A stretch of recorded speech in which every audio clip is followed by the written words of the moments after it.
Great, Jen, thanks so much for meeting with me today. Really excited for our conversation and just to see your really impressive use of VT Docs as it pertains to contracts management. So before we dive in and kind of see a few examples, why don't you just briefly explain kind of who you are, what you do at Parker, maybe what your business unit does, just to set the stage. Sure.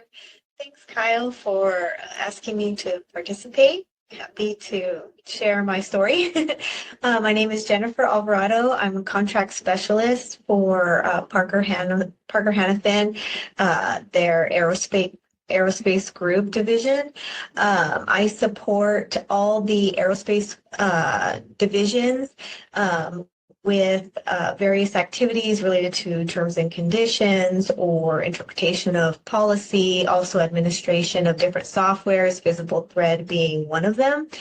And I've been in this role for 3 years and at Parker for 8 years. Previously, I was a contracts administrator for the aftermarket team. Excellent. And how long have you been using Visible Thread, out of curiosity, Jen?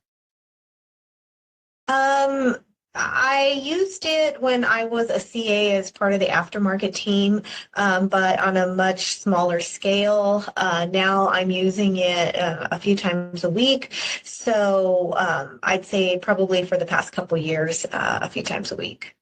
Awesome. Always great to hear. We love kind of hearing from our users like you. And I certainly have a soft spot for contracts users as well, because I was a former contracts user myself. So let's do it, Jen. Would love to get into the software, get into your day-to-day. So we kind of covered 3 really interesting examples of how you're employing VT Docs today. So if I could ask you to share your screen, bring VT Docs up, and then we'll attack these examples one by one. Sure. So I think to start, Jen, we were having a great conversation about non-disclosure agreements, NDAs. You work through a lot of them. Most CAs, most contracts managers know there's a huge volume that we go through, but we also have to treat each one kind of on its own merits. We're looking for certain language that maybe presents risk that we want to redline or adjust before we sign anything. So in this case, it looks like we have an NDA uploaded into VT Docs. So why don't you just quickly explain to the group what this search dictionary here in the middle is looking for, and then what you're looking to get out of the output before we then download this report. Take it away. Okay. In the review of NDAs, I normally use our legal guidance, and our legal guidance has given us a document basically with all the different types of terms that you would see in an NDA and what our Parker policy is regarding those terms.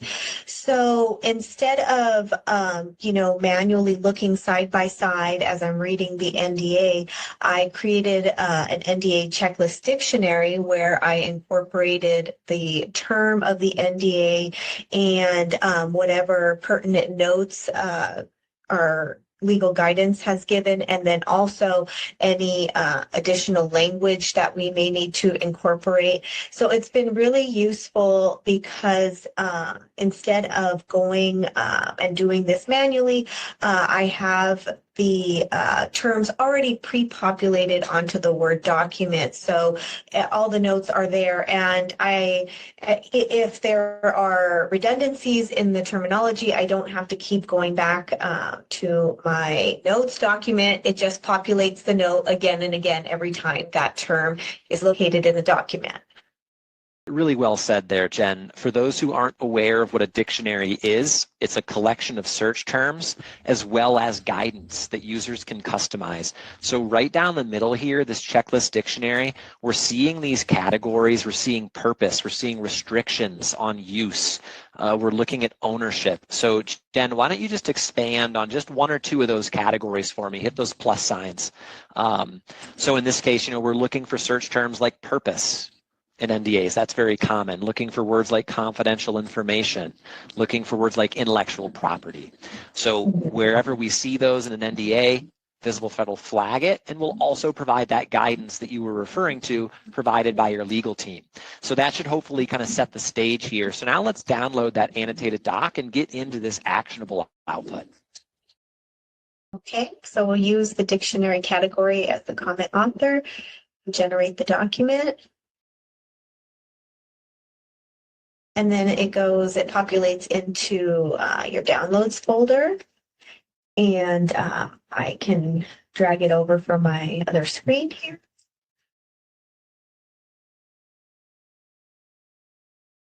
And so Awesome. you'll see the NDA and all of the comment bubbles with the notes from my legal guidance notes document. So it kind of gives you things to look out for, different language, and also what is our actionable items, delete the provisions, and, just our notes about, how we should proceed with redlining, those kind of clauses.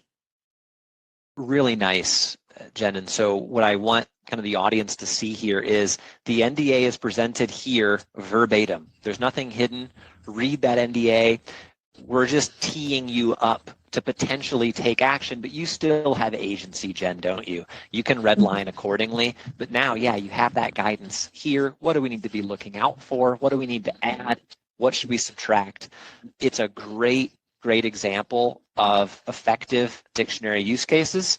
And then maybe the only other thing I would ask, Jen, just to kind of put a bow on this is, you mentioned before VT, you had the NDA up on another screen, you had your guidance up, but just how does this compare to your past life in terms of time, accuracy, efficiency, and maybe just consistency of review too? It's a big time saver because I would have the legal guidance document on one screen, the NDA on another screen. I'd be reading through, and every NDA is templated differently, so it's not necessarily going to be in the order that my legal guidance document is. So I found myself scrolling up and down, trying to find that term. Of course, you become familiar with where the terms are, but still there is a value in eliminating all that scroll time, because then you lose your place and you're going back and forth. In this way, especially since I'm already familiar with the legal guidance document, when I see the note populate and click on it, I'm already familiar with, what note it is and what the general guidance is going to be. But seeing it repeated in that manner, it helps you get familiar and you don't lose your place, and you have all the information right in front of you on one screen, at one time. Excellent. Well said. And maybe one final point and we'll move on. I think what you said there was important, Jen. You were pretty familiar with the legal guidance, with that playbook. When I was in the space and I was newer to NDAs, I was newer to redlining, for any organizations that are onboarding less experienced or just new talent that's less familiar with your processes and procedures, what a great way to make sure that they're at least getting a nice starting point and consistently apply those principles if they haven't been doing this for a couple of years like you have, Jen. So it's a great example, great way to kick things off. So Jen, why don't we do this? We have our NDA use case, we have our kind of word output use case nailed down. Why don't you walk us through a really interesting and powerful document comparison use case that we were talking about kind of earlier? Okay. So we have various instances where we do doc comparisons, and I think the most obvious is when you have specs or terms and conditions that you're renewing. But recently I completed a doc comparison for a different type of document. It was actually comparing different job descriptions for human resources, HPT, to just compare two different job descriptions from two different organizations, and see what the differences are, what the similarities were. So I can go ahead and show that.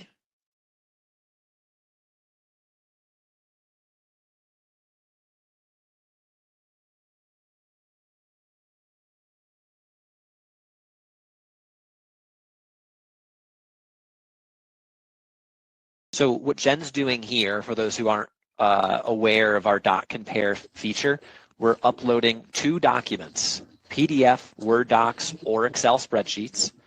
They're contained in this folder. All Jen has to do is click compare docs. And in just a moment here, she's bringing it up, we're going to receive an Excel output with these 2 documents lined up side by side. Anything in blue has stayed the same. Anything in red is different text, different terminology. So this left to right orientation is really important.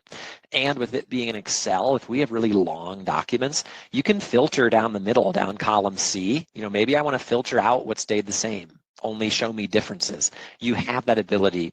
So hopefully that was kind of a helpful scene setting. So Jen, now that we have this output, just kind of quickly walk us through what you're seeing and then what you do with this output. Maybe who else benefits besides yourself, as important as you are. Mm-hmm. So this really makes it easy, this comparison, to compare, in this case, 2 different job descriptions. But in any instance, if you're comparing 2 revisions of the same document, or maybe you get an annual update of your terms and conditions and need to identify what exactly has changed so you can kind of attack that first, this is so valuable. Another way we use these kind of matrices is as a working document when we do our group level reviews. So since I'm at group, I will coordinate terms and conditions negotiations with all the divisions. And this becomes our starting point and our working document.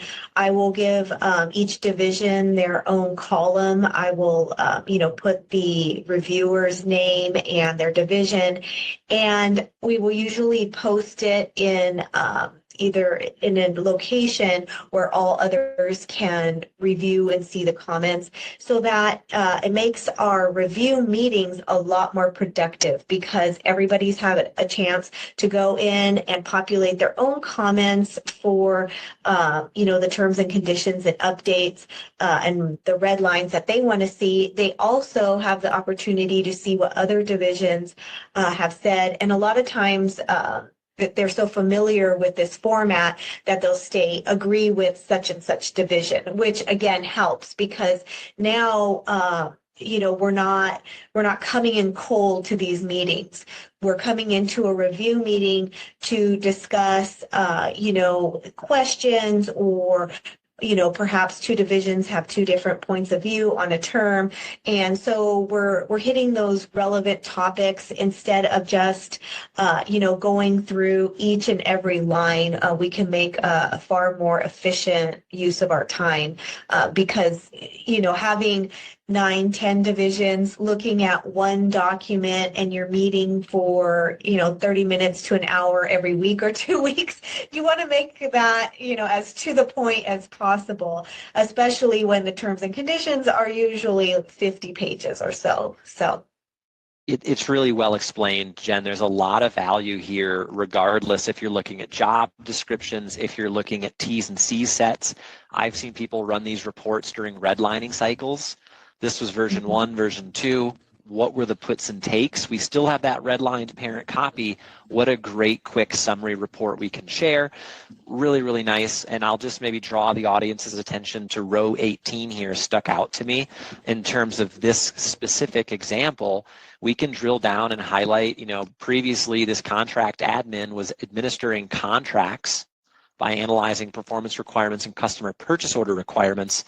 This customer service coordinator is administering customer accounts by reviewing service and or spare product requirements. Important distinctions there.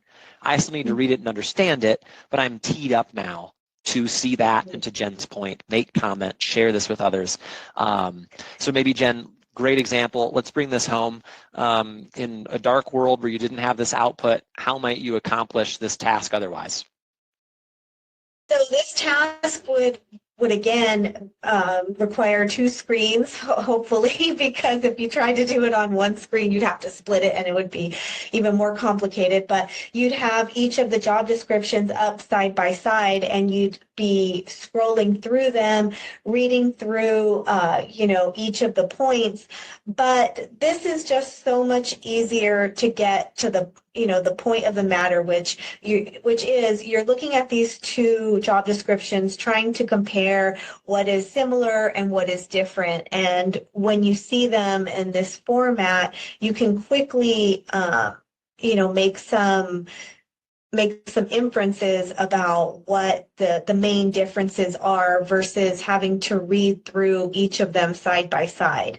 And it's nice because Visible Thread will line things up in a way that it's intelligent. It's kind of what your eyes try to do without, scrolling both, side by side with both screens. Excellent. Great use case. A lot of potential here. And then just for those who aren't aware, we see Jen's compared to PDF docs here. You can also do comparisons of Word documents. You can do comparisons of Excel spreadsheets as well. That's very popular with pricing tables, bills of materials, etc. Really nice, Jen. So Jen, let's finish with another really interesting search dictionary example, but instead of applying it to an NDA kind of Word document, we're going to apply it here to two term sets that you're reviewing. So why don't you kind of set the stage here? What kinds of documents are you looking at? To kind of show us that search dictionary. What are you trying to do before we get into that output? Okay, so the next example, I have some terms and conditions documents. These are, from a customer website. And in this instance, we would be reviewing the customer's template and redlining accordingly. In this particular instance, we are going to be scrubbing against our company's FAR and DFARS dictionary, which outlines the company policy and position for each of the FARS clauses, and then any notes, any actionable items that the contracts person has to take, if you have to take exception, conditional acceptance, all of that is laid out. So that's what we'll be looking at. Excellent. So why don't we select that terms review folder? Perfect. And yeah, into our dictionary search area. Kind of just like you did with the NDA, Jen, we don't have to go through every single line. Why don't you just expand on a couple of these categories? And I want the audience to see these search terms. They can be any word or, in this case, numerical code. So, Jen is looking for 52204-29, and it's grouped in a category. So you can have multiple buckets, whether it's accept, whether it's conditional accept, decline, etc. These are very customizable. Jen's customized it to her environment. So just want the group to understand that. And maybe if you scroll back up just to the top here for me, Jen, the final thing I want to touch on is Jen's looking at two documents right now, and they're related. They're both related contractual documents. You can apply one of these search dictionaries against 20 documents if you want to. So just keep that in mind.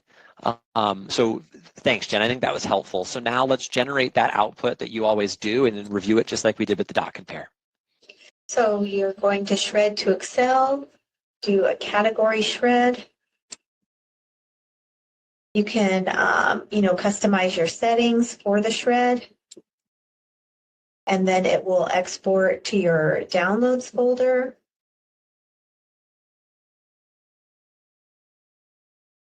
Populates there. I'll pull it over from my screen. And so the first thing I do when I do a shred against our dictionary is to apply filters. So you can quickly see what clauses you've declined, what clauses you've conditionally accepted. It just makes it really quick to have a snapshot of, what are the main things you're going to be looking at. So in this document, you can see that there's only two clauses that we decline, and the notations for why we decline, they're self-deleting, so that's good news for us. We also have additional information here, whether or not it's applicable to FMS. or DCS. We've included that guidance as part of our FARS dictionary, and it's really easy to see. You see all the relevant information on one page, and it's filterable, which is even better. So, and Jen, just before you reapply that filter, if you just cancel just for one moment, I want to emphasize something, and then we'll do that. It's a beautiful example where we see the clause. I do want the group to really see column G there in terms of Jen has inputted Parker guidance.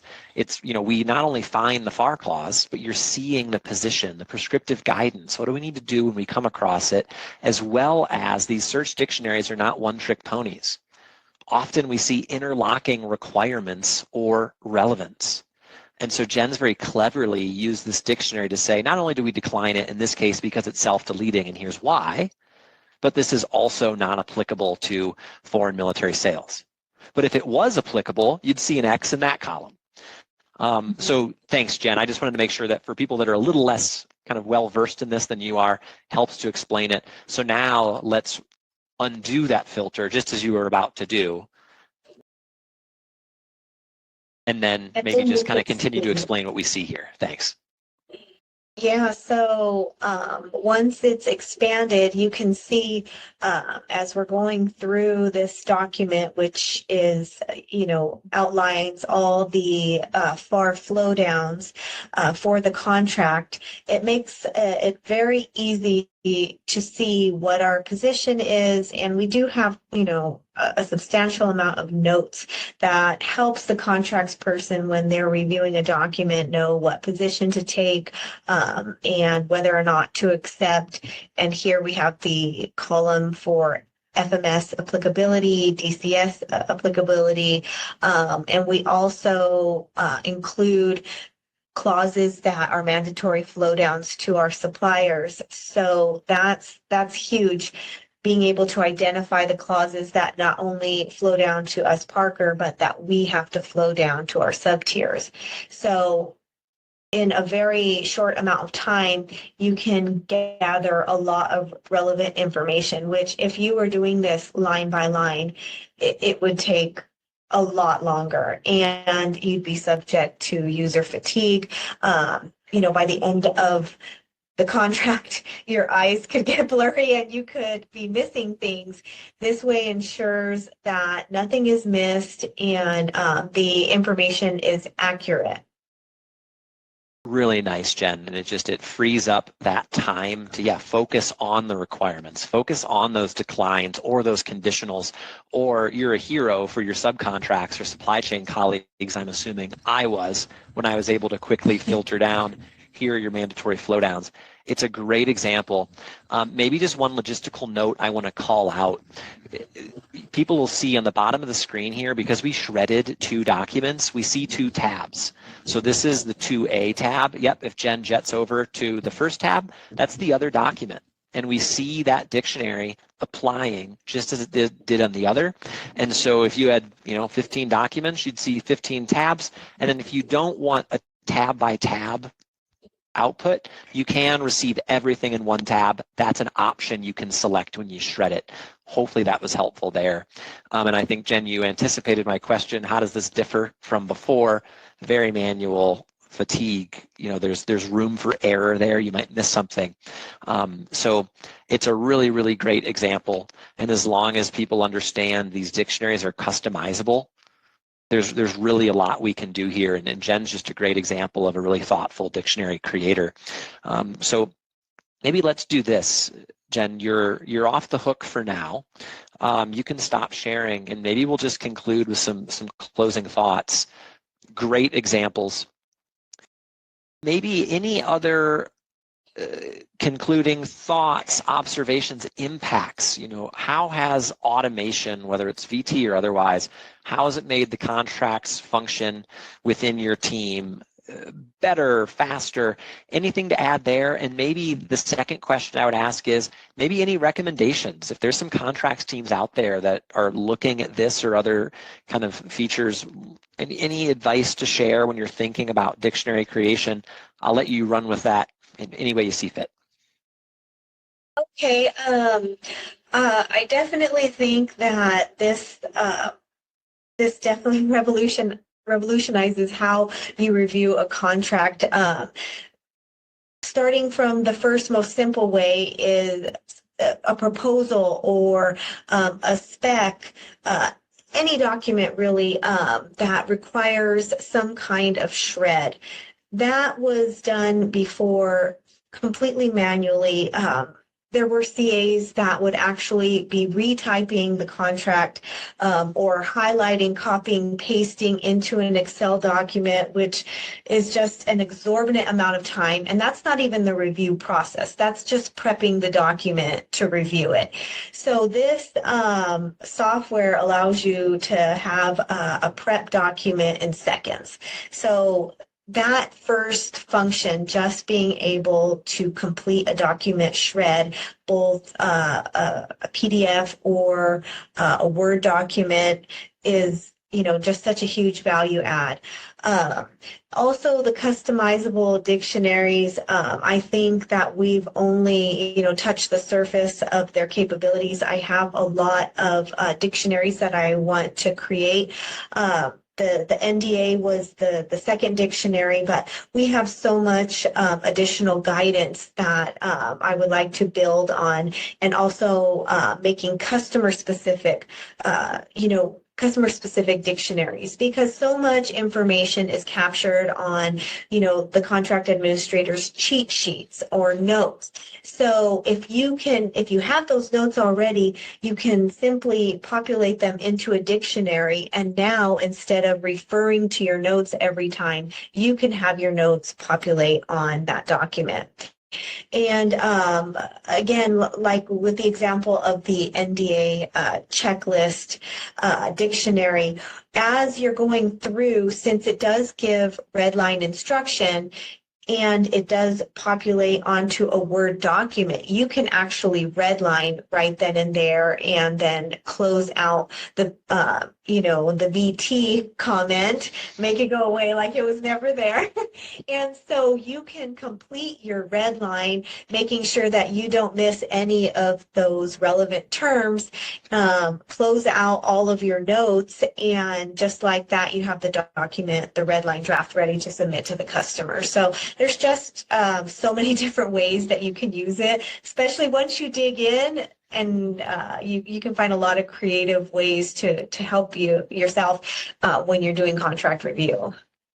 Awesome. Great examples, great advice there, Jen. And then maybe just because you mentioned it, for those who were maybe wondering, if you have existing comment bubbles in a Word doc, for instance, or an NDA, when you export it, the VT bubbles will kind of coalesce around them. So you can even benefit from existing comment bubbles. But I digress. I can't help myself. Jen, thank you so much. I think this was really enlightening. You're a great user. There are great use cases, so thank you for sharing your experience. I'm sure we'll get a lot of questions, but thanks again for your time. Thank you, Kyle.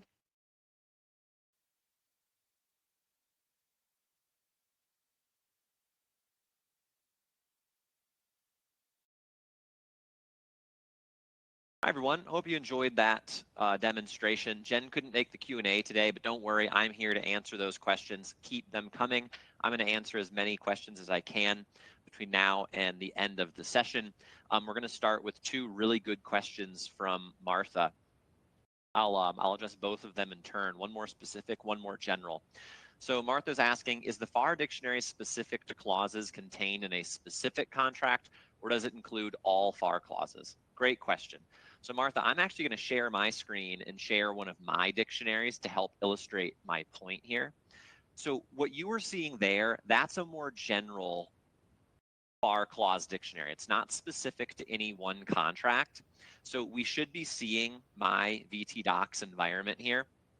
And in this case, this dictionary is looking for anything beginning with 5.2 followed by 3 digits, dash digits, or any DFARS clauses 252.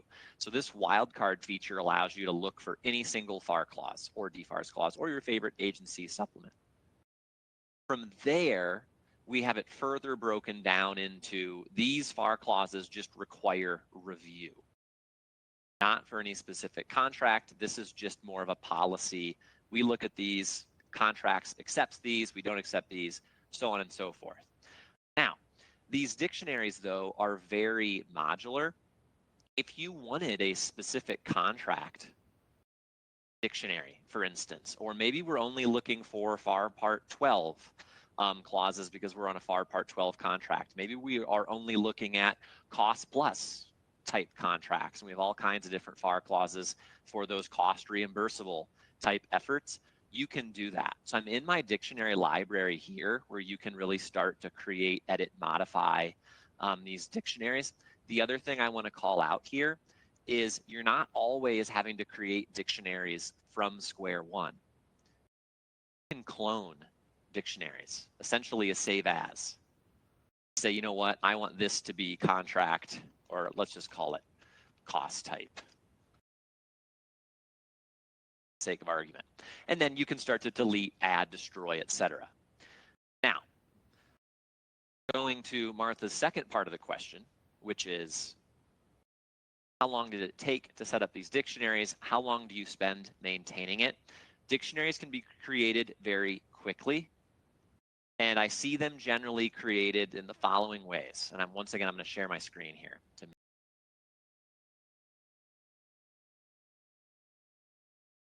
Okay, so I'm actually going to just go into my dictionary home screen here, and we're literally going to create one from scratch.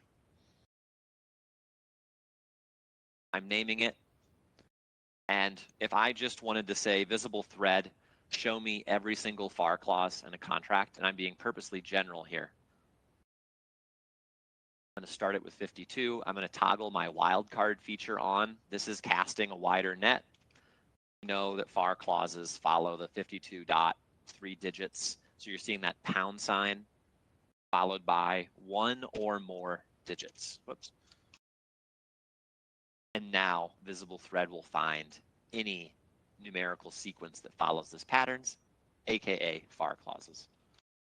So in just kind of 15 seconds here, I've created a dictionary that will find me a FAR clause.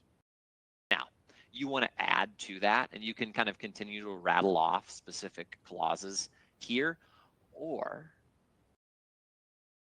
you should hopefully see this button here, import a dictionary.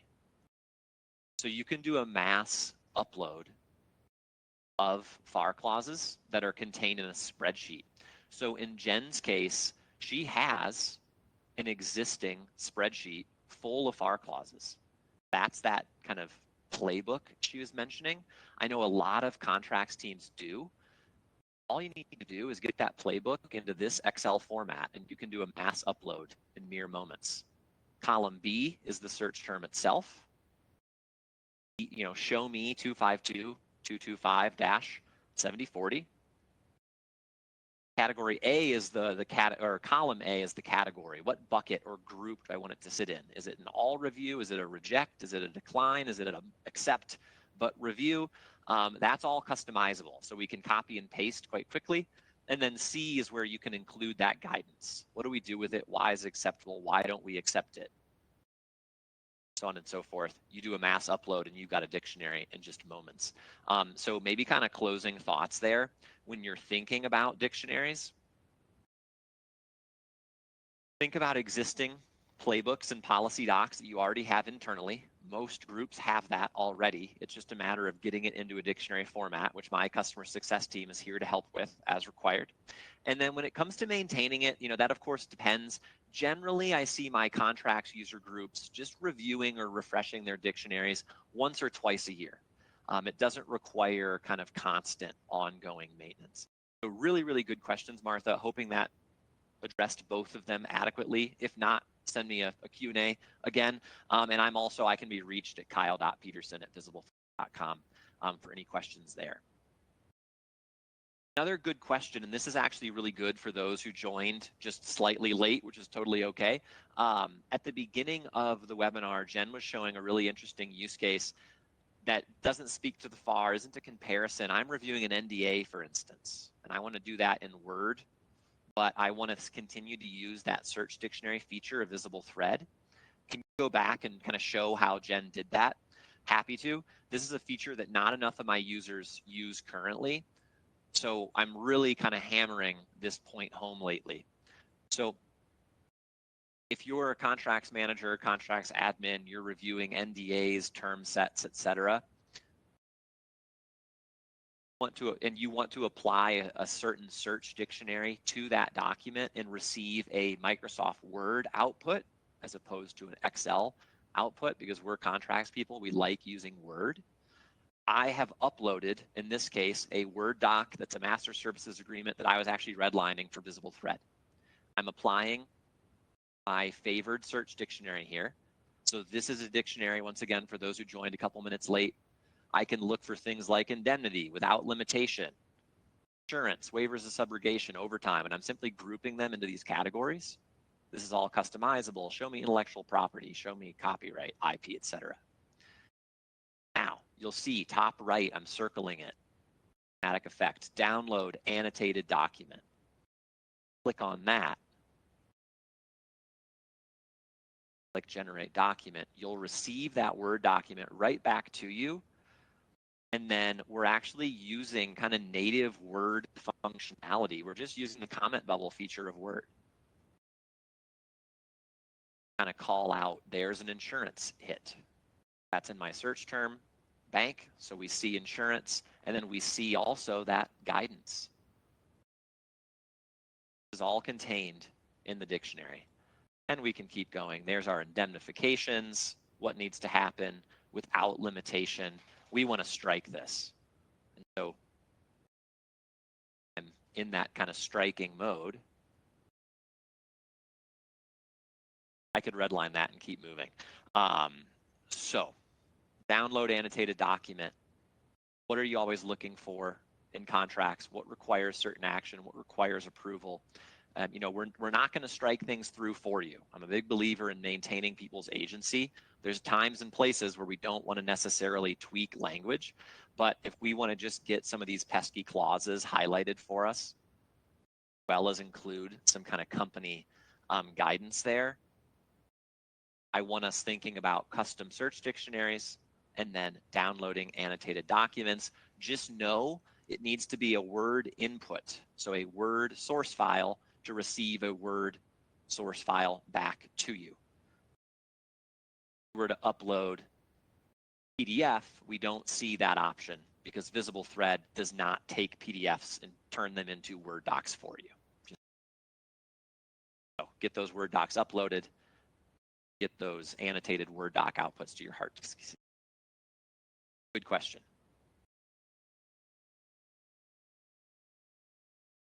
See, keep them coming. Really good so far. I do think kind of dictionary creation, we generally hear a lot of questions there. Good question on the dot compare feature. Can I compare, 8 different documents at once? So you can't compare 8 documents at once. You have to, it needs to be 1-to-1. So Rev 1 against Rev 2. So Visible Thread's essentially picking a baseline document, of a fulcrum, if you will, to compare the revision against. If you do more than one document, it doesn't understand kind of what the baseline is.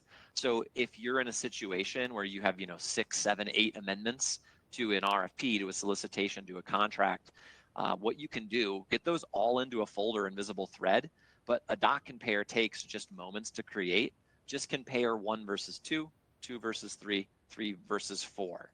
So you're clicking compare docs 3 times, but it's pretty darn fast and certainly better than the alternative. Good question. And then I recommend you take those 3 Excel outputs and just combine them into one spreadsheet as just tabs. Tab 1, 2, and 3. Excellent. Good question.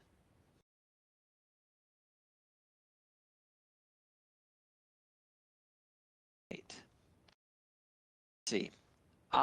One other feature, or I guess question here, it's a good one, is, if I want to find something in a document, do I always need to create a search dictionary? Maybe I want to search across, multiple 5, 6, 7, 8 documents at once, but I don't necessarily need the entire documents spit out for me. Does this collection of documents contain this word or phrase. Visible thread do that without me having to create a dictionary every time? Really good question. The answer is yes, and let me show you. This is another feature that I think is relatively underutilized. Well, so what I want the group to see here is within this folder, so I'm selecting a folder itself, not one document, and we're going to pretend all of these documents, it's a combination of Word and PDF. I'm looking for them. Maybe I'm looking at a data call. We're trying to answer a data call. How many of our contracts contain this clause, this phrase, etc.? You can certainly go to dictionary search and apply a dictionary against it. But this is more of a one-off. It's more of a find case. So in that case, I want my users going into their discovery tab. So what's happening here? Visible thread has lined up these documents in the folder side by side. Add more docs if we wanted to, but it's going off of what's in the folder. And we see this heat map here. This is automatically generated, but I'm hoping the group is seeing this type to filter button. This is where you can search for any word, phrase that you're interested in finding, and maybe I'm looking for liquidated damages. Any of these documents contain that. I don't need to put that into a dictionary. And in this case, we see no hits. Okay, let me try something else. Let me search for intellectual property. And in this case, we do see hits. Not only will Visible Thread say, hey, Kyle, every single one of these documents contains intellectual property, we'll actually show you every variation of the idea, which is very powerful. We're going to show you intellectual property rights, even though I only search for intellectual property. Intellectual property protection. So every variation of the idea we'll grab for you, and then you can choose what you're interested in. I've selected these two here, and we should see over that we're now seeing, we're getting a quick snapshot of where and how intellectual property and intellectual property protection are appearing in these documents. More of a snapshot, more of a find. You don't need to create a dictionary. And then you can also shred and export this view, share with others to save it, to email it, what have you, if you want to kind of grapple with it in Excel. So that maybe takes me to another question that wasn't asked by the audience, but it's kind of a natural one here. People would say, well, okay, Kyle, so when would you use discovery versus dictionaries? The easiest way to think about it is discovery is great for kind of one-off. I'm looking for words like intellectual property, more of a data call. I don't have a list of potentially dozens of things I'm looking for. This is a little less consistent. This is a little looser. Show me anything related to intellectual property, Visible Thread, as opposed to a dictionary a bit more rigid by design. Show me every single time Visible Thread, copyright, background, work share, subcontract. I don't want to have to type into discovery all of these search terms one at a time, clicking enter. So if we want to do a mass kind of search against common and consistent search terms, be thinking dictionaries. Then is shredding contracts for FAR clauses. We are analyzing NDAs for a list of consistent search terms and hits that need to be reviewed, as opposed to, gee, in these 50 contracts, do any of them mention liquidated damages? That's more of a discovery use case. And then just to kind of bring this home, and from your dashboard, if you kind of log back in and say, where the heck did Kyle go? Dictionary search is here. Discovery is here. Up top. Good. Okay. I'm not seeing any more questions. So last call, if you have a question, drop it into that Q&A box. If not, I'll start to wrap things up here. So a couple key takeaways. One, as registrants, you will receive a recording of this event. Feel free to use that if you want a refresher, share it with your favorite colleagues internally. So be aware of that. We also have some upcoming in-person events as well. So for any of you who are in the DC area, we'll be hosting a customer forum on April 22nd. I think that might have gone live on the website today. Highly recommend you join. It's a half-day event, usually like an 8 to 12 type time frame. And my team will be there. Our CEO will be there. If you've got questions about the product, if you want to meet with me or one of my customer success managers and say, Kyle, I've got this problem. How the heck can we use Visible Thread to solve it? That's why we host those events.